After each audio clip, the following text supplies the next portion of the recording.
আমাদের সুদীর্ঘ যে সংগ্রাম গত 16 বছরের ফ্যাসিবাদ বিরোধী আন্দোলন, গণ অভ্যুত্থান, তার মূল উদ্দেশ্য ছিল এমন একটি সরকার ব্যবস্থা প্রবর্তন করা যেটি সত্যি জনগণের ক্ষমতা নিশ্চিত করবে, যেখানে জবাবদিহিতা থাকবে, যেখানে স্বচ্ছতা থাকবে এবং আসন্ন ত্রয়োদশ যে নির্বাচন রয়েছে সেক্ষেত্রে সবচেয়ে গুরুত্বপূর্ণ একটা ধাপ, যেখানে আমরা বিশ্বাস করি এটা অবাধ, সুষ্ঠু এবং গ্রহণযোগ্য নির্বাচনের মাধ্যমে জনগণের ক্ষমতায়ন হবে এবং এমন সরকার আসবে যারা সত্যি সরকারের কাছে দায়বদ্ধ থাকবে।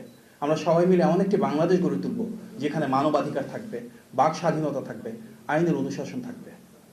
এই যে দীর্ঘ ফ্যাসিবাদের সময়ে কিন্তু বিভিন্ন শ্রেণী পেশার মানুষের মতন করে গণমাধ্যম কর্মীদের উপর বিভিন্নভাবে আঘাত নেমে এসেছে।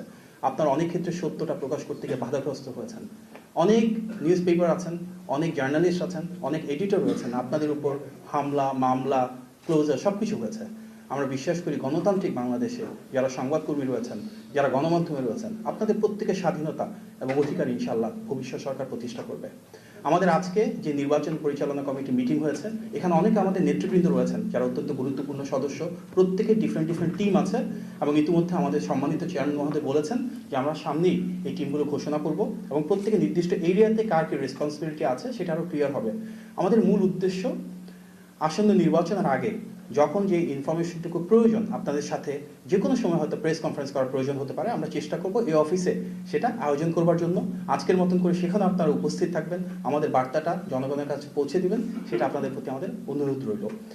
আমাদের বিএনপি চেয়ারপারসন অফিস রয়েছে সামনে, গুলশান অফিস যেটা আমরা বলি, আমাদের পল্টনে কেন্দ্রীয় কার্যালয় রয়েছে, সেখানে যে কাজগুলো চলছিল সেগুলো স্বাভাবিকভাবেই চলতেই থাকবে। এর পাশাপাশি তৃতীয় এই অফিসটা আমরা যেন আমাদের ইনফরমেশনটা রেগুলারলি দিতে পারি তার জন্য আমরা খুললাম এবং ইনশাআল্লাহ এই অফিসের মাধ্যমে নির্বাচন পরিচালনার সাথে সম্পৃক্ত যে বিষয়গুলো রয়েছে আমরা ধারাবাহিকভাবে এবং নিয়মিত আপনাদের সামনে উপস্থাপন করার চেষ্টা করব।